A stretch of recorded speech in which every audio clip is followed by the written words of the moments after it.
In this video, we're going to be going over how to do some what we call nerve flossing for the nerve that comes from the back, down the back of the hip, in through the hamstring, and then down into the lower leg, into the foot.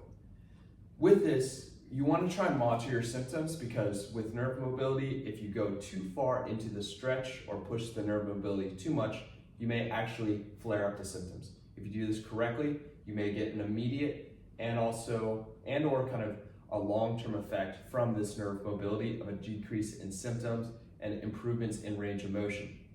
So try to monitor how you feel during, afterwards, and then 24 hours afterwards when you do this nerve mobility, and go lightly and see, does this increase your symptoms or decrease your symptoms? If it decreases your symptoms, you're doing it correctly. If it increases your symptoms, that means you need to back off a little bit, do a little bit less range of motion, which I'll teach you about when we're doing this. So you're going to set up just seated, and you're going to think about a good posture here, and then you're going to rotate the spine here, which gives slack from the low back into the lower leg here. And then we're going to extend the knee here, which tensions the nerve down the leg here. And if you do these at the same time, you tension and slack, it pulls the nerve down, kind of like we're flossing here. And then when we rotate back and bring the knee in, it actually pulls the nerve up like this. And so the full exercise just kind of looks like this, just nice and slow, and you're controlling the amount that you extend the knee. So with adjusting how much tension we put on the nerve, we can calibrate that with the knee extension. So if you feel like you're going out here and you're getting a lot of increased tension, or you're trying to do this and you feel like you increase your symptoms, next time you do it, you just do it with a little bit less knee extension. So then you can just kind of rotate and extend the knee just lightly here.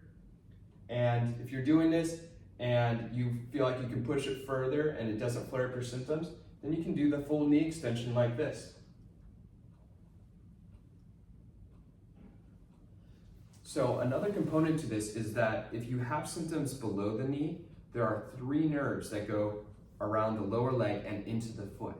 So a way that you can bias these to improve some of the nerve mobility down below the knee and into the foot is to have a biased position of the foot.